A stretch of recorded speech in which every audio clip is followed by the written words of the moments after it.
This is Big Man Tyrone, and you're about to watch the MtG Cabal cast with your hosts, Woad, Thirsty, and Reptar.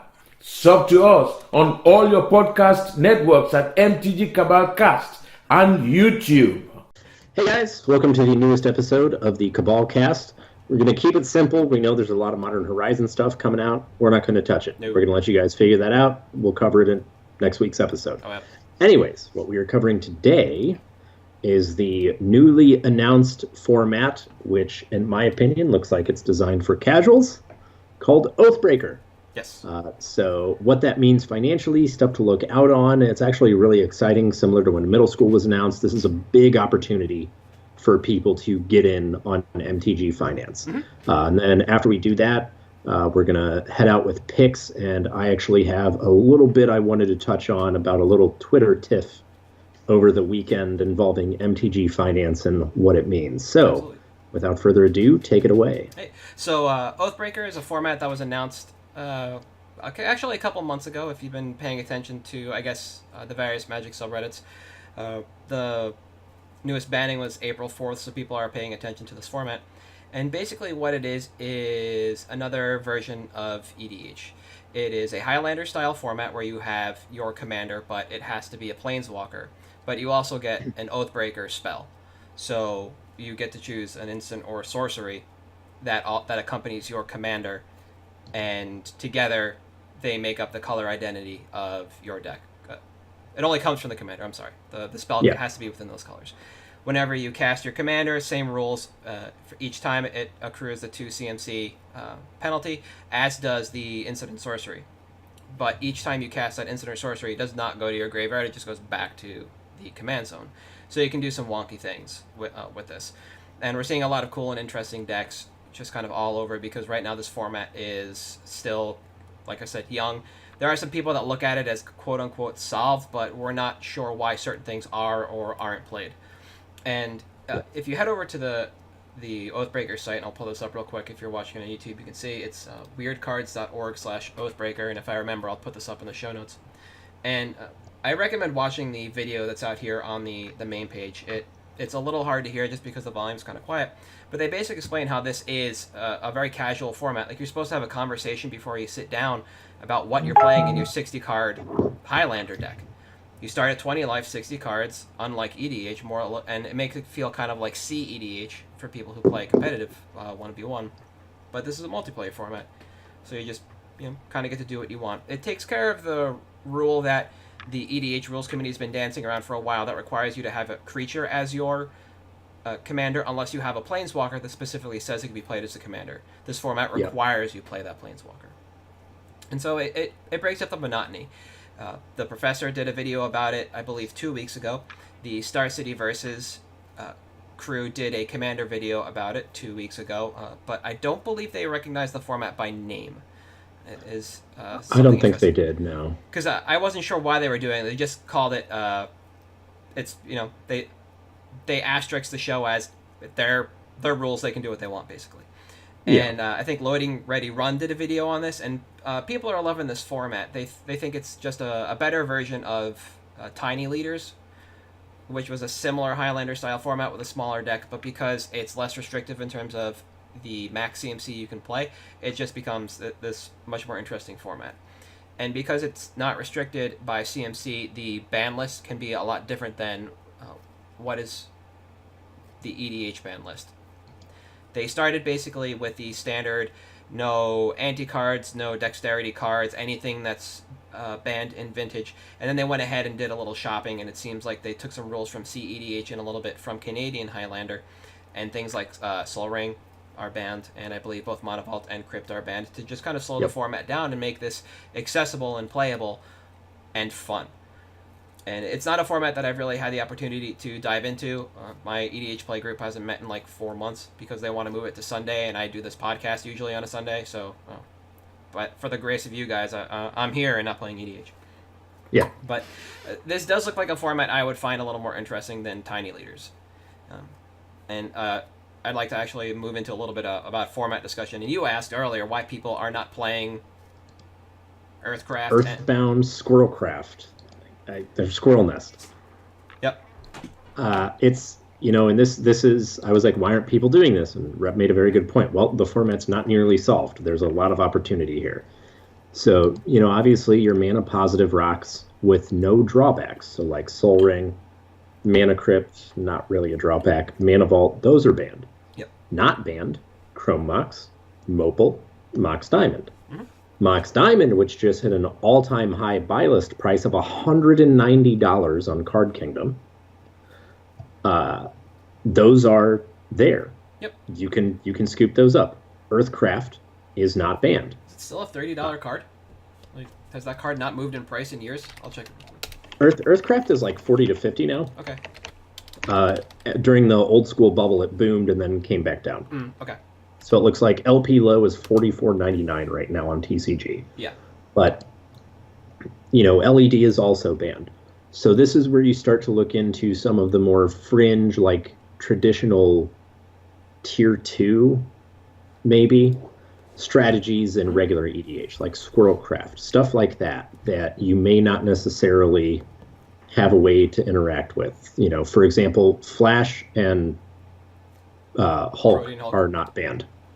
No. So there is another opportunity to, like, well, you saw a little bit of a boom for CEDH, but this seems like the type of format that might actually be able to have legs Yes. at a competitive level. Like Tiny Leaders, the fact that it was restricted as much as it was, and it got solved pretty quickly because of the restrictions. Yes. Here, I honestly think that there are deck building strategies and archetypes opened up because of the rule set. Because you have your, signature spell, because you have your planeswalker. Those are the types of opportunities that you can really get in at. And like, to me, I'm not really excited about this format as a player because it sounds like some filthy casual stuff. Yes. But from an economic perspective, it's insane. I mean, casuals drive the market. They're the reason that Commander Soul Rings are $5 now. And this is a huge opportunity for people to get in on. And cards like Flash, Hulk, Earthcraft, even Enlightened, which is already on the upswing. We can see a little bit more movement on those types of cards now because this is another opportunity. Not to mention Demonic Tutor isn't banned.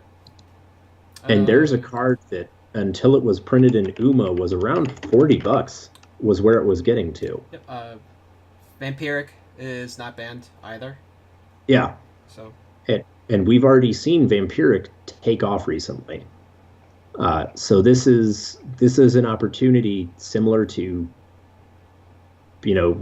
middle school that you can get in on, and this is by merit of the type of format it is, because it is a Highlander format. It is one designed for you to play kitchen table and just hang out. There's a lot more opportunity here than there necessarily was in middle school. I hate saying that, but it's true. Yeah. And the nice part is you're playing 60-card decks instead of 99, so you don't have to worry about filling out those extra 39 slots with additional lands and some fluff spells that might not actually kill. They just get you to where you're trying to go. You can actually, distill your deck down into doing exactly what it needs to do every single time.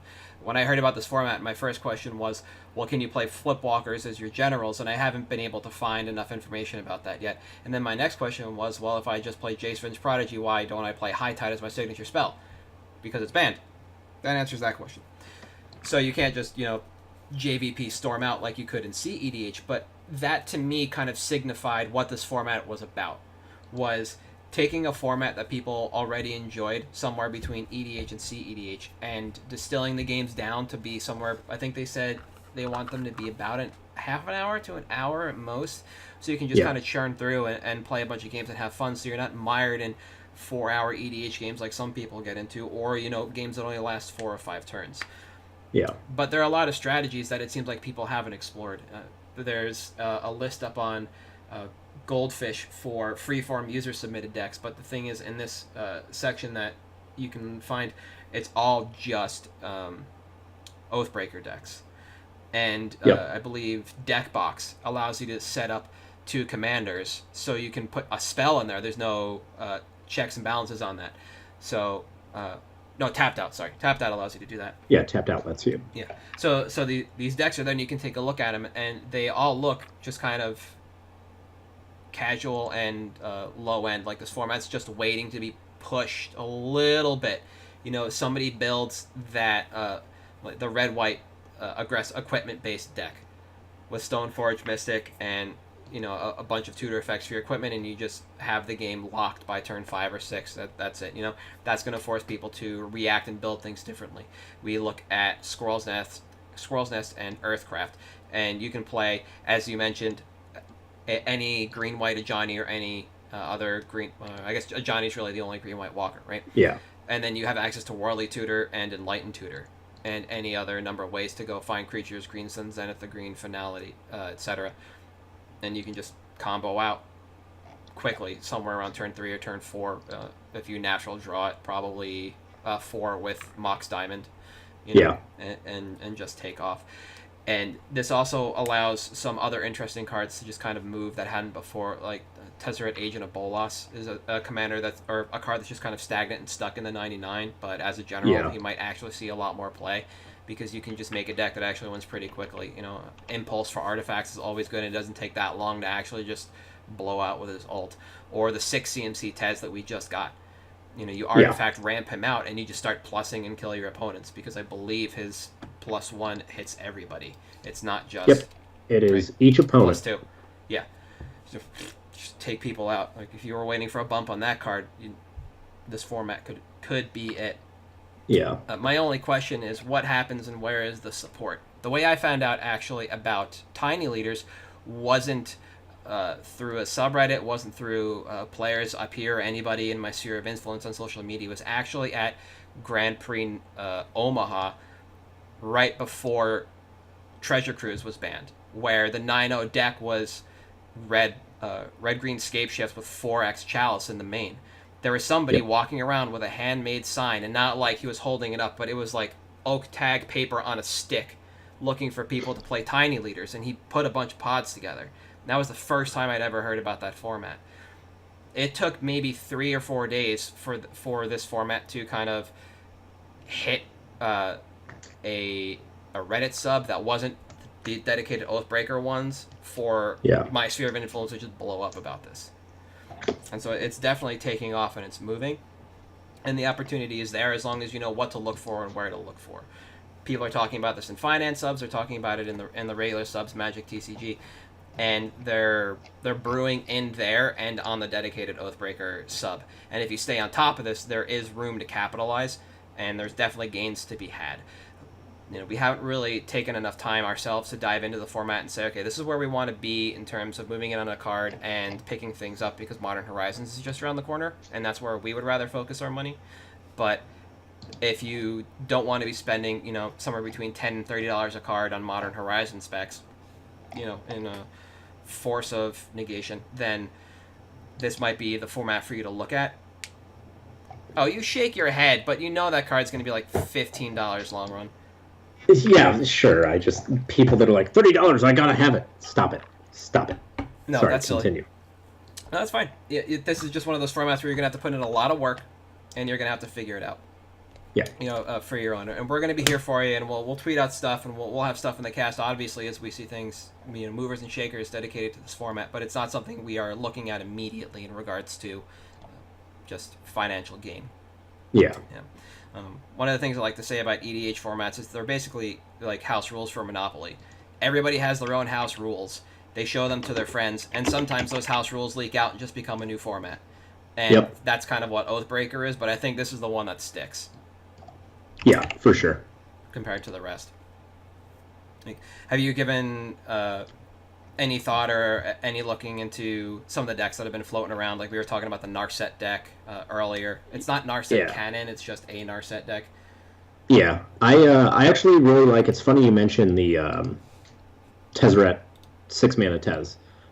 There's a couple lists that I've seen in the last couple days when I've been looking around that I think, you know, like you said, they seem incredibly powerful. Mm-hmm. And even if they're just really raw, and actually I believe on MTG Goldfish, it's one of the first ones.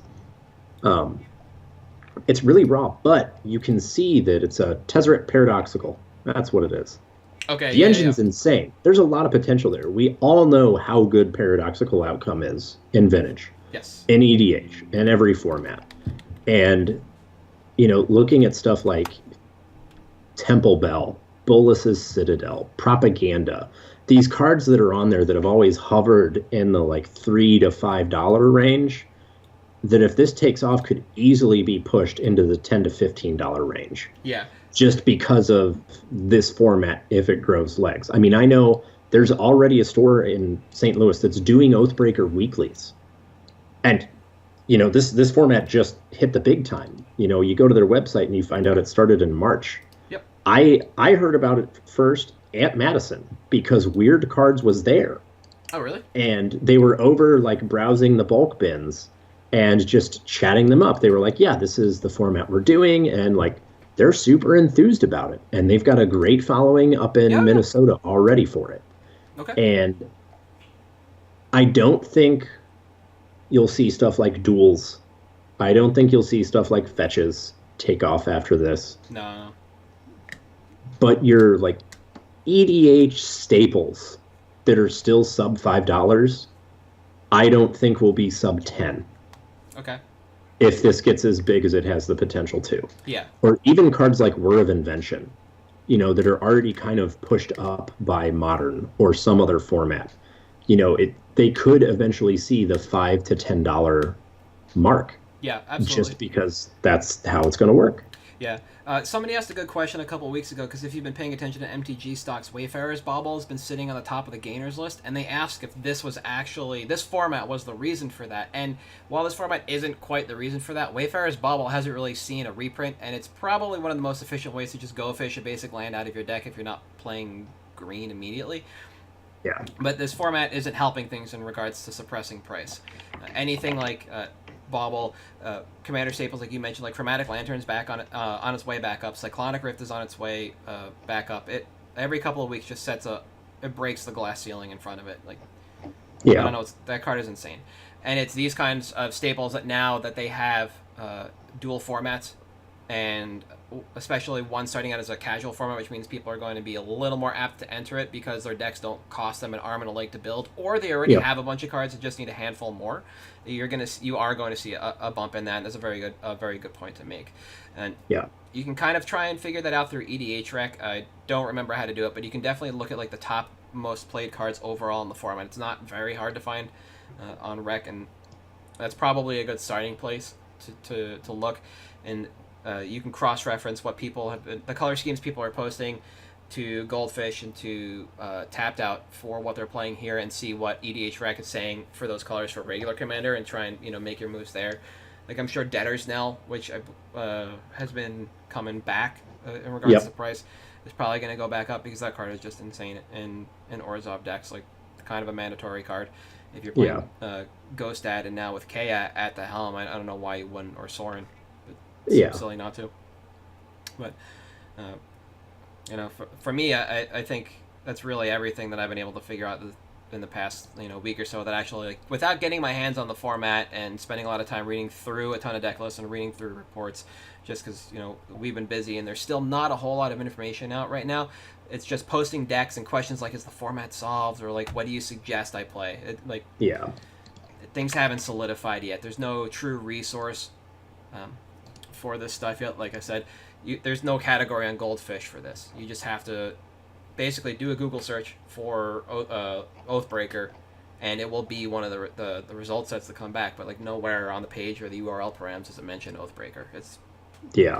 Lists are still kind of flying under the radar. Yeah, and I mean, a lot of the stuff for the subreddit is literally like, we touched on. There's a lot of posts that are, hey, Narset Windfall is a thing. Yep. Everybody, we know, we get it, and that's making it even more difficult to find this information. And that's something I've run into with middle school. Everyone that came out to the tournament, which was great. Thanks for everyone for putting up with me shilling so much. There's not a lot of places to get deck lists besides user submitted decks on MTG Goldfish, and it's hard to find. Yeah. Like, you just search Oathbreaker. Well, Oathbreaker's a card. So you'll also get a bunch of decks that have Oathbreaker in them. Yes. And, it's difficult to kind of find reliable information, but it is there. There is opportunity there. And I definitely encourage everyone, take a look at your LGS, see who's out there, see who's playing. Just talk to them about the format, what they think, because that's where the opportunity really is. Yeah. And that's getting your hands on it and getting into the nitty-gritty is where you're going to make real money on it. As always, that's what we suggest. Take your time. If there's a format you're interested in as a player, the resources are there. As a financier, the resources are there. They're just a little harder to find and distill down. But it is definitely going to be worth your while. So, the Twitter stuff you wanted to touch on? Yeah. So, if any of you follow us on Twitter, of course, you saw there was a back and forth this weekend, which I highly encourage everyone. And, I don't think there's much rivalry in MTG Finance. By and large, we're all in this game together. Yeah. So Sigmund posted an article on Quiet Speculation about the Flusterstorm controversy, which all started, and I'm going to read this tweet to everyone. So there was a tweet that was sent out that said, "I truly love paper Magic. It's by far my favorite way to play the game. But sometimes I wish that only MTG Arena existed because I'm so tired of everything. Hashtag MTG Finance." So there was a lot of back and forth.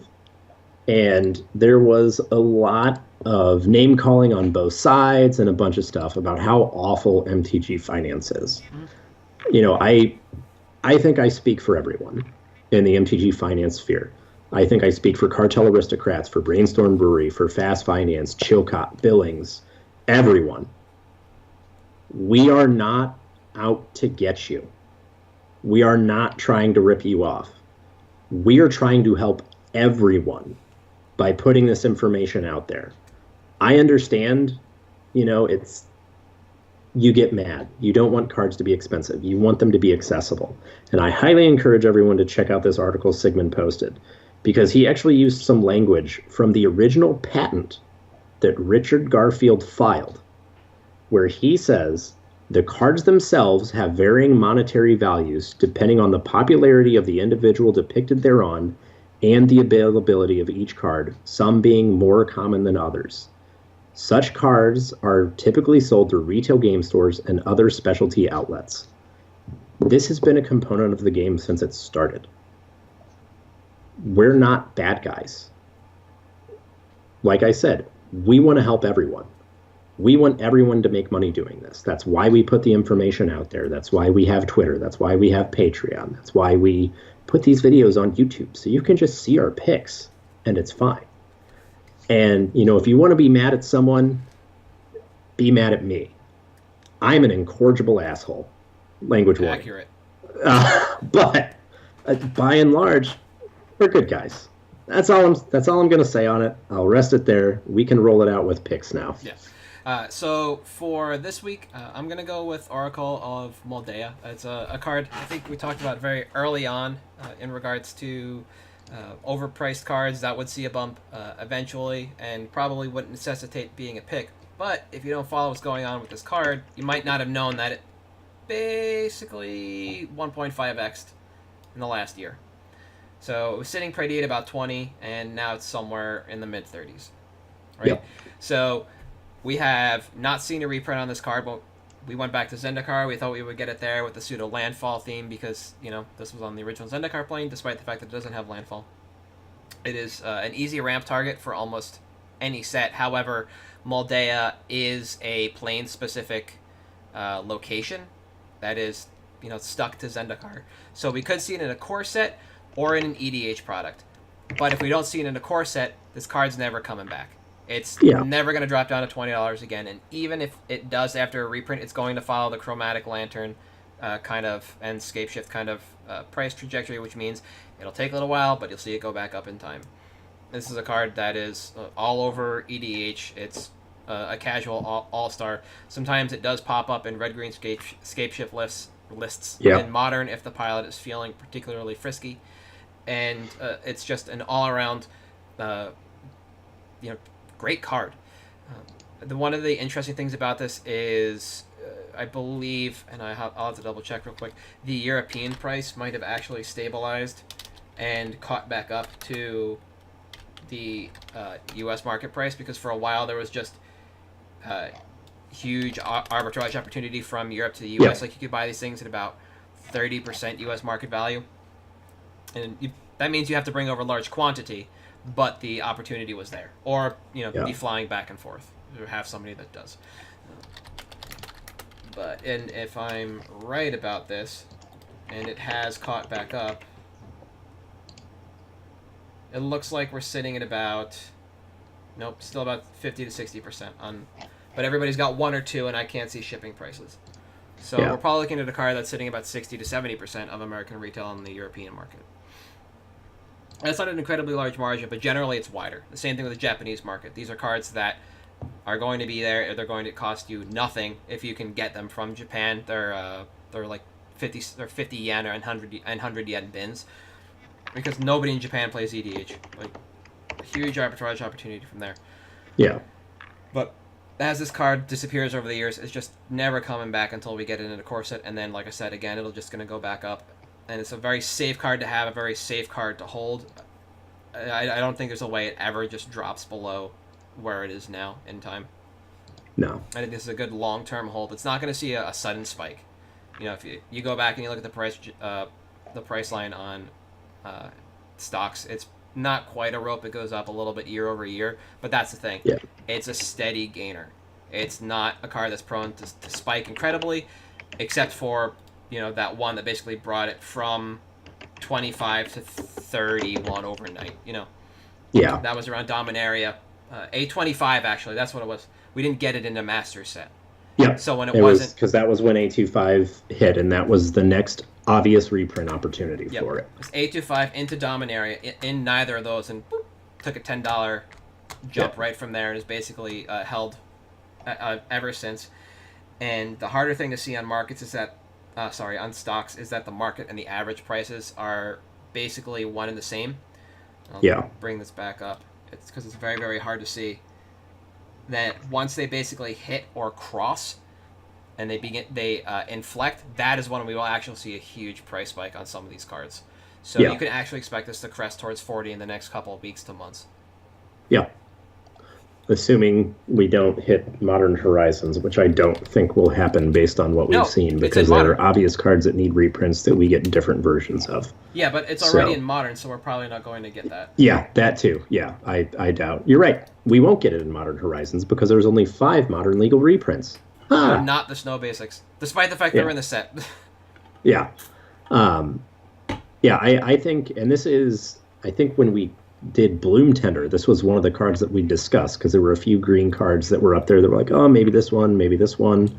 And Oracle, again, is, like you said, just an EDH all-star.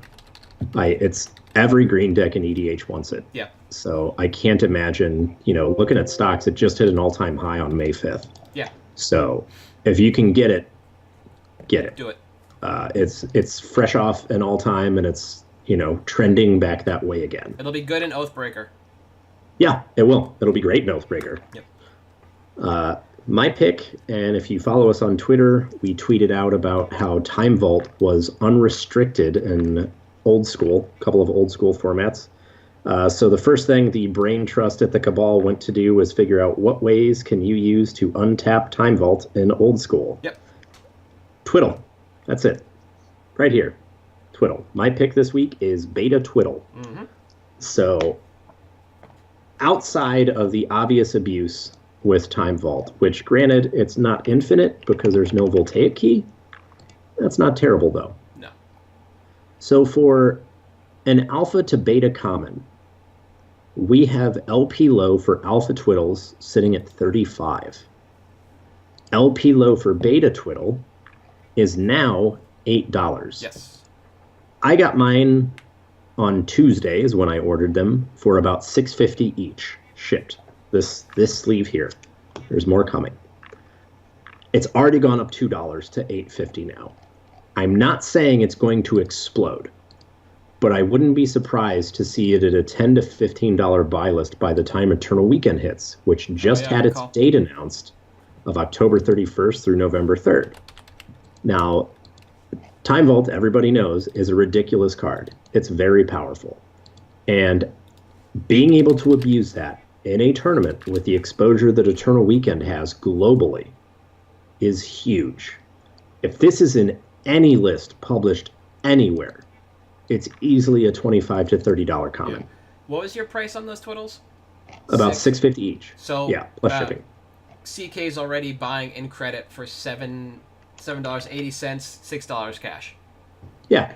So their buy list is already about what I paid. Yeah.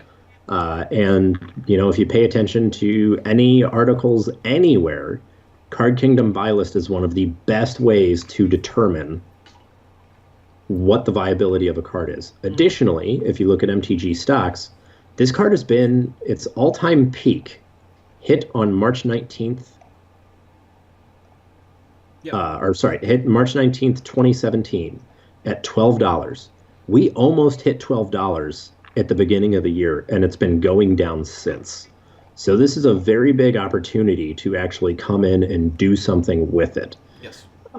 Because the opportunity's there, the buy list arbitrage opportunity's there, and it's not like old school is dying anytime soon. I think we can all agree that format is here to stay. Yeah, one of the interesting things is you mentioned unrestricted in old school formats, and it's important to note that not only was one of them the Swedish rule set, but it's the Atlantic rule set, which I had no idea existed until somebody mentioned it.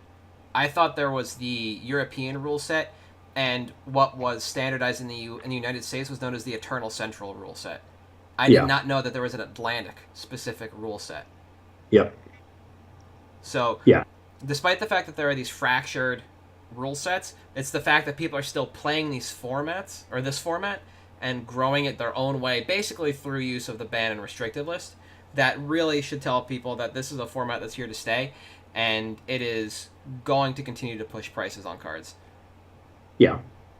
I think it's, and if you want to ignore it, you're doing yourself a great disservice. Yeah. It's one thing to just not care because, look, you're not into finance on old school. Generally, I'm not, unless I see something I think is a slam dunk. And I think this is a slam dunk. Yeah, and it marries well with your call of Time Vault from several months ago. Yeah, so it does, which was great. Yeah, the CEs are gone on that card, basically. They're out. Yeah, I think within about 2 to 3 hours of that announcement, they were sold out on Card Kingdom, and Card Kingdom's price on its unlimited went up about $150, and its price on its beta went up about $250 by the end of that day. Jeez. Which is an insane gain for something like that. Yeah. Man, there's a huge rift in buy price between unlimited and beta. Yeah, it's absurd. Yeah. That's big. No, I like Twiddle. It's if you follow old school, it's a card that always gets talked about because it's the only way to tap somebody else's Ding Dong or untap your Time Vault. That's really all it does. It taps down your Shivan Dragon or Sarah's Angel and untaps my Time Vault. Yep. That's it. People throw that card around all the time, but it's nice to see that we might actually see dedicated play across all versions of the formats, and to kind of see this principle in work of finding a card that has a decent delta between the alpha and beta, and looking at a small removal of population from the market to reset price. You can look at Shatter from a couple of years ago. We moved in on that when it was $8 and pushed it all the way to $30. Yeah. And that's a card that I don't think has the same amount of market share in old school as Twiddle does, and is a common across Alpha Beta Unlimited.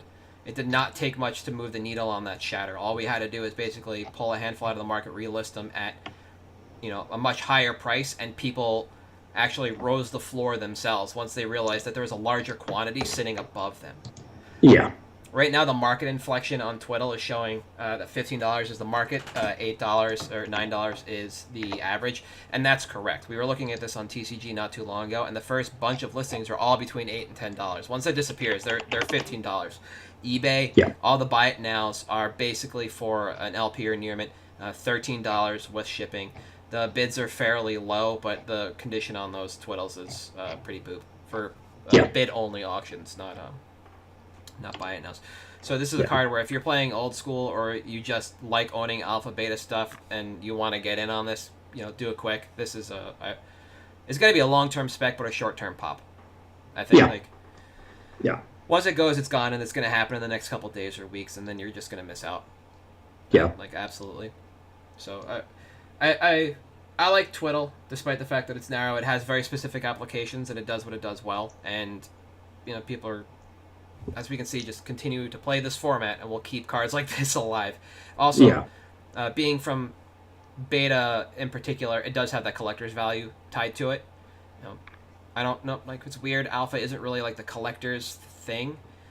Beta is for some reason, and people have told me it's the corners. Sometimes it has to do with the fact that you'll never find every alpha card in a true near mint condition. You can't slap an entire alpha set at 9+ because cards that were on the corners or certain places on the edge of the sheet were never cut properly. Holy Armor is the biggest offender. That card should never ever grade a 9 or something like that for alpha, or maybe an 8.5+, because it will always be off center. Just the way they cut it. Yeah. So, all around, I like it.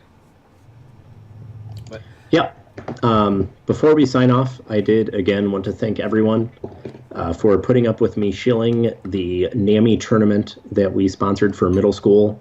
Ended up raising $640 after NAMI's match for Mental Health Awareness Month. Our head judge, Eric Levine, the Raging Levine himself, actually donated his entire pay for the event. Wow. And he said, you know what? It's a good cause. Take care of it. Yeah. So definitely appreciate everyone putting up with that, and thanks for helping us raise some good money for a good cause. Yeah, I love Eric as a judge. He has this odd mystique about him. Yeah. Even if you don't work with him, he's going to come up in conversation at an event. Always positive. But always positive. It's just one of those guys. It's just you'll never get away from in the judge program. But no. On the way out, guys, we still have our UMA box running. So, we're still climbing towards 100 patrons, and once we hit that, we will basically lock in and raffle it off there. And we did announce our secret patron. I don't even know if I want to say what it is. We did announce our patrons are a little secretive thing this week, so you can expect us to announce that on what do you say, end of month, right? The end of the month. So the episode in 2 episodes, we will announce the winner for it. All I will say is it's $1 a month to sign up for the Patreon. And that registers you for a chance to win this end of the month giveaway, which should be picking up some steam after today. Yes. Thankfully, I don't have to eat my hat because we don't have force of will. I am not eating a mountain goat. That's great. Yeah. We win all around. And as we continue to sign out, I am at HaltIamReptar on Twitter and Reddit. You are at Thirsty Sizzler on Twitter and Griever9977 on Reddit. We are at MtG Cabalcast on Twitter and Patreon, and we thank you guys for listening. Yep. Thanks, guys. Catch you later.